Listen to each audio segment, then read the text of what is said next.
नमस्कार। हमारी आज की कहानी है आखिरी हिला, जो कि मुंशी प्रेमचंद जी द्वारा लिखी गई है। यद्यपि मेरी स्मरण शक्ति पृथ्वी के इतिहास की सारी स्मरणीय तारीखें भूल गई, वे तारीखें जिन्हें रातों को जागकर और मस्तिष्क को खपाकर याद किया था, मगर विवाह की तिथि समतल भूमि में एक स्तंभ की भांति अटल है। न भूलता हूँ, न भूल सकता हूँ। उससे पहले और पीछे की सारी घटनाएं दिल से मिट गई, उनका निशान तक बाकी नहीं। वह सारी अनेकता एक एकता में मिश्रित हो गई हैं, और वह मेरे विवाह की तिथि है। चाहता हूँ उसे भूल जाऊं, मगर जिस तिथि का नित्य प्रति सुमरन किया जाता हो, वह कैसे भूल जाए। नित्य प्रति सुमरन क्यों करता हूँ, यह उस विपत्ति मारे से पूछिए जिसे भगवत भजन के सिवा जीवन के उद्धार का कोई आधार न रहा हो। लेकिन क्या मैं वैवाहिक जीवन से इसलिए भागता हूँ कि मुझ में रसिकता का अभाव है और कोमल वर की मोहिनी शक्ति से निर्लिप्त हूँ और अनासक्ति का पद प्राप्त कर चुका हूँ। क्या मैं नहीं चाहता कि जब मैं सैर करने निकलूं तो हृदयेश्वरी भी मेरे साथ विराजमान हो। विलास वस्तुओं की दुकानों पर उनके साथ जाकर थोड़ी देर के लिए रसमयी आगरा का आनंद उठाऊं। मैं उस गर्व और आनंद और महत्व का अनुमान कर सकता हूँ जो मेरे अन्य भाइयों की भांति मेरे हृदय में भी आंदोलित होगा। लेकिन मेरे भाग्य में वह खुशियाँ, वह रंगरेलियाँ नहीं हैं, क्योंकि चित्र का दूसरा पक्ष भी तो देखता हूँ। एक पक्ष जितना ही मोहक और आकर्षक है, दूसरा उतना ही हृदय विदारक और भयंकर। शाम हुई और आप बदनसीब बच्चे को गोद में लिए तेल या ईंधन की दुकान पर खड़े हैं। अंधेरा हुआ और आप आटे की पोटली बगल में दबाए हुए गलियों में यूं कदम बढ़ाए हुए निकल जाते हैं मानो चोरी की है। सूर्य निकला और बालकों को गोद में लिए होम्योपैथ डॉक्टर की दुकान में टूटी कुर्सी पर आरूढ़ हैं। किसी खोमचे वाले की रसीली आवाज सुनकर बालक ने गगनभेदी विलाप आरंभ किया और आपके प्राण सूखे। ऐसे बापों को भी देखा है जो दफ्तर से लौटते हुए पैसे 2 पैसे की मूंगफली या रेवड़ियां लेकर लज्जास्पद शीघ्रता के साथ मुंह में रखते चले जाते हैं कि घर पहुंचते पहुंचते बालकों के आक्रमण से पहले ही यह पदार्थ समाप्त हो जाए। कितना निराशाजनक होता है यह दृश्य जब देखता हूँ कि मेले में बच्चा किसी खिलौने की दुकान के सामने मचल रहा है और पिता महोदय ऋषियों की इसी विद्वता के साथ उनकी क्षणभंगुरता का राग आलाप रहे हैं। चित्र का पहला रुख तो मेरे लिए एक मादक स्वप्न है, दूसरा रुख एक भयंकर सत्य। इस सत्य के सामने मेरी सारी रसिकता अंतर्ध्यान हो जाती है। मेरी सारी मौलिकता, सारी रचनाशीलता इसी दाम्पत्य के फंदों से बचने के लिए प्रयुक्त हुई है। जानता हूँ कि जाल के नीचे जाना है, मगर जाल जितना ही रंगीन और ग्राहक है, दाना उतना ही घातक और विषैला। इस जाल में पंछियों को तड़पते और फड़फड़ाते देखता हूँ और फिर डाली पर जा बैठता हूँ। लेकिन इधर कुछ दिनों से श्रीमती जी ने अविश्रांत रूप से आग्रह करना शुरू किया कि मुझे बुला लो। पहले जब छुट्टियों में जाता था तो मेरा केवल कहाँ चलोगी यह कह देना उनकी चित्त शांति के लिए काफी होता था। फिर मैंने झंझट है कहकर तसल्ली देनी शुरू की। इसके बाद गृहस्थ जीवन की असुविधाओं से डराया, किंतु अब कुछ दिनों से उनका अविश्वास बढ़ता जाता है। अब मैंने छुट्टियों में भी उनके आग्रह के भय से घर जाना बंद कर दिया कि कहीं वह मेरे साथ न चल खड़ी हो, और नाना प्रकार के बहानों से उन्हें आशंकित करता रहता हूँ। मेरा पहला बहाना पत्र संपादकों के जीवन की कठिनाइयों के विषय में था। कभी 12 बजे रात को सोना नसीब होता है, कभी रत जग्गा करना पड़ जाता है, सारे दिन गली गली ठोकरें खानी पड़ती है। इस पर तुर्राह यह है कि हमेशा सिर पर नंगी तलवार लटकती रहती है। ना जाने कब गिरफ्तार हो जाऊं, कब जमानत तलब हो जाए। खुफिया पुलिस की एक फौज हमेशा पीछे पड़ी रहती है। कभी बाजार में निकल जाता हूं तो लोग उंगलियां उठाकर कहते हैं, वह जा रहा है अखबार वाला। मानव संसार में जितनी दैविक, आदि दैविक, भौतिक, आदि भौतिक बाधाएं हैं, उनका उत्तरदायी मैं हूँ। मानो मेरा मस्तिष्क झूठे खबरें गढ़ने का कार्यालय है। सारा दिन अफसरों की सलामी और पुलिस की खुशामद में गुजर जाता है। कांस्टेबलों को देखा और प्राण पीड़ा होने लगी। मेरी तो यह हालत है और वो काम है कि मेरी सूरत से कांपते हैं।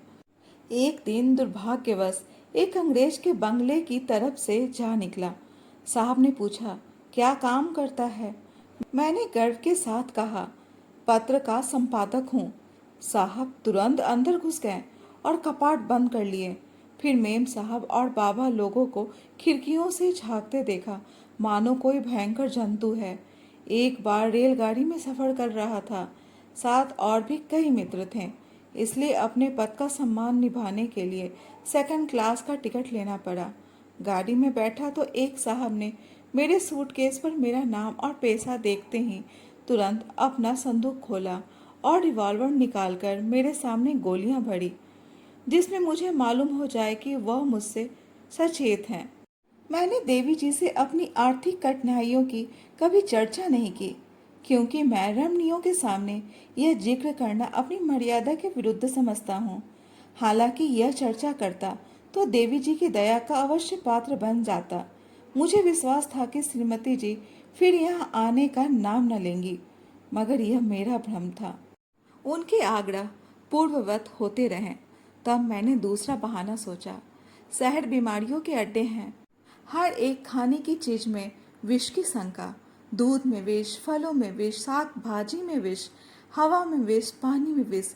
यहाँ मनुष्य का जीवन पानी की लकीर है, जिसे आज देखो वह कल गायब। अच्छे खासे बैठे हैं, हृदय की गति बंद हो गई। घर से सैर को निकले, मोटर से टकराकर सुरपुर की राह ली। अगर शाम को सही सलामत घर आ जाए तो उसे भाग्यवान समझो। मच्छर की आवाज कान में आई, दिल बैठा। मक्खी नजर आई और हाथ पांव फूले। चूहा बिल से निकला और जान निकल गई। जिधर देखिए यमराज की अमलदारी है, मगर मोटर और ट्राम से बचकर आ गए तो मच्छर और मक्खी के शिकार हुए। बस यही समझ लो कि मौत हरदम सिर पर खेलती रहती है। रात भर मच्छरों से लड़ता हूँ, दिन भर मक्खियों से। नन्ही सी जान को किन किन दुश्मनों से बचाऊं।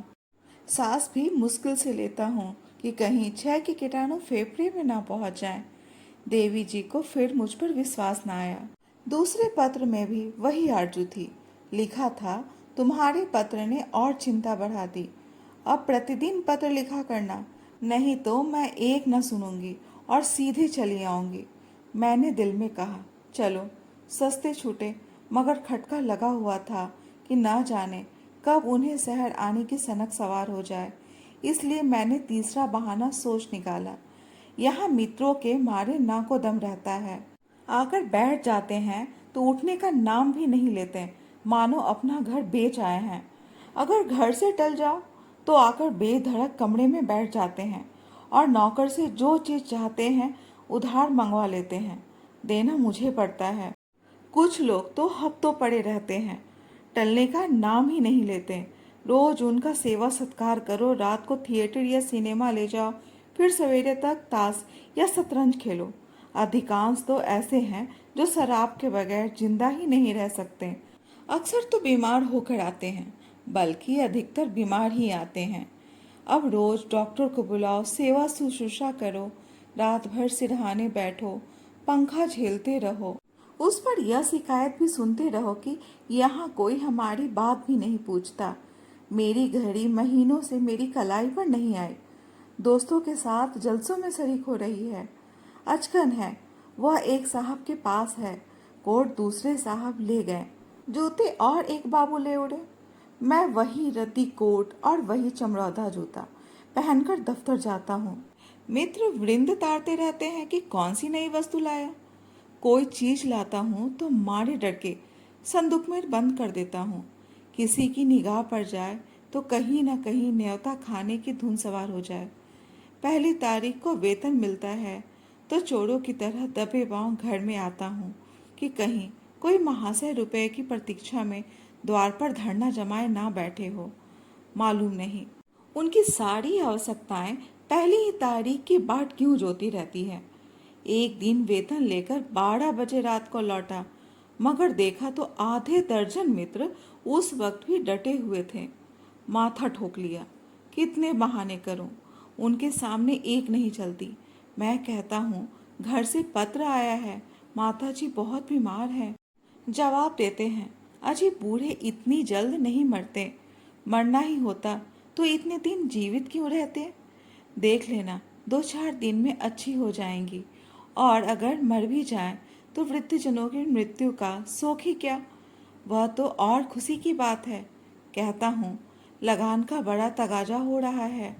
जवाब मिलता है, आजकल लगान तो बंद हो रहा है, लगान देने की जरूरत ही नहीं।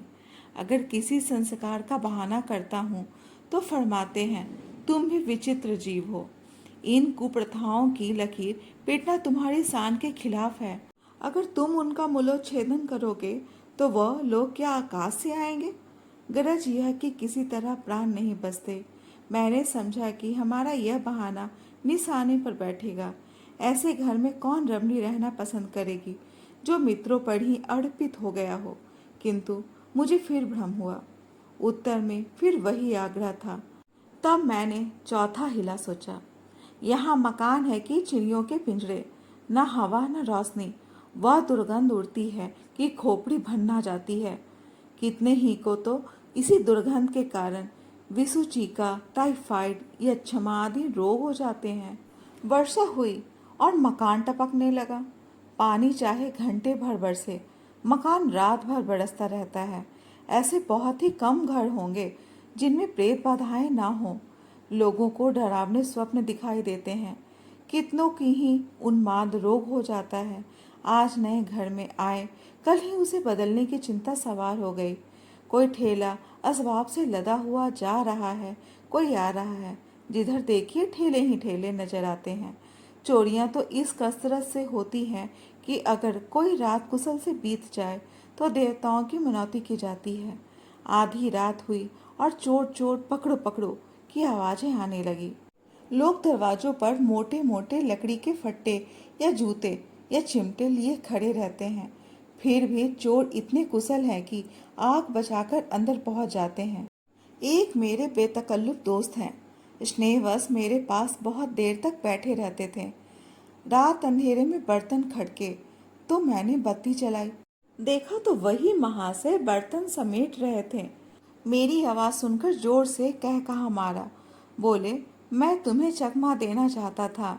मैंने दिल में समझ लिया, अगर निकल जाते तो बर्तन आपके थे। अब जाग पड़ा तो चकमा हो गया। घर में आए कैसे थे ये रहस्य है। कदाचित रात को ताश खेलकर चले तो बाहर जाने के बदले नीचे अंधेरी कोठरी में छिप गए। एक दिन एक महाशय मुझसे पत्र लिखाने आए। कमरे में कलम दवात न था। ऊपर के कमरे से लाने गया।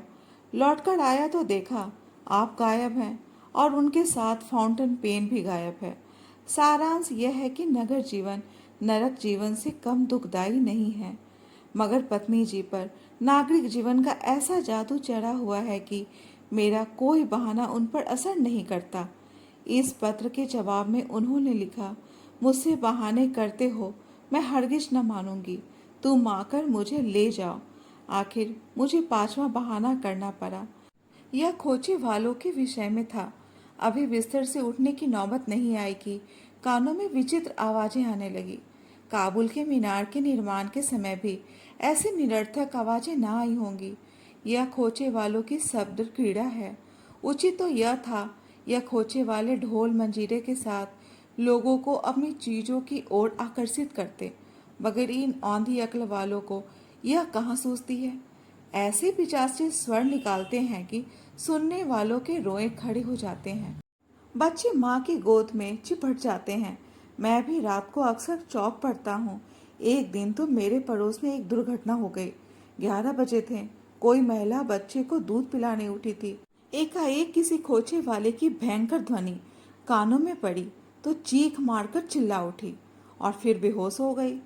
महीनों की दवा दारू के बाद अच्छी हुई। अब रात को कानों में रुई डालकर सोती है। ऐसे कृत्य नगरों में नित्य ही होते रहते हैं।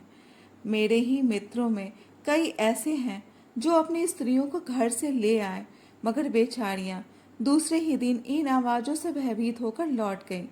श्रीमती ने इसके जवाब में लिखा, तुम समझते हो, मैं खोचे वालों की आवाज़ों से डर जाऊंगी। यहाँ गीदड़ों का हौवाना और उल्लुओं का चीखना सुनकर तो डरती नहीं, खोचे वालों से क्या डरूंगी। फिर मैंने लिखा, शहर शरीफ जादियों के रहने की जगह नहीं। यहाँ की महारानियाँ इतनी कटुभाषणी हैं कि बातों का जवाब गालियों से देती हैं। और उनके बनाव श्रृंगार का क्या पूछना। भले घरों की स्त्रियां तो इनके ठाठ देखकर ही शर्म से पानी पानी हो जाती हैं। सिर से पांव तक सोने से लदी हुई सामने से निकल जाती हैं तो मालूम होता है कि सुगंधी की लपट लग गई। गृहिणियां ये ठाठ कहाँ से लाए? उन्हें तो और भी सैकड़ों चिंताएं हैं। इन महारानियों को तो बनाव श्रृंगार के सिवा दूसरा काम ही नहीं। नित्य नई सज धज, नित्य नई अदा, और चंचल तो इस गजब की है मानो अंगों में रक्त की जगह पारा भर दिया हो। उनका चमकना और मटकना और मुस्कुराना देखकर गृहिणियां लज्जित हो जाती हैं और ऐसी दीदा दिलेर है कि जबरदस्ती घरों में घुस पड़ती हैं। जिधर देखो इनका मेला सा लगा हुआ है।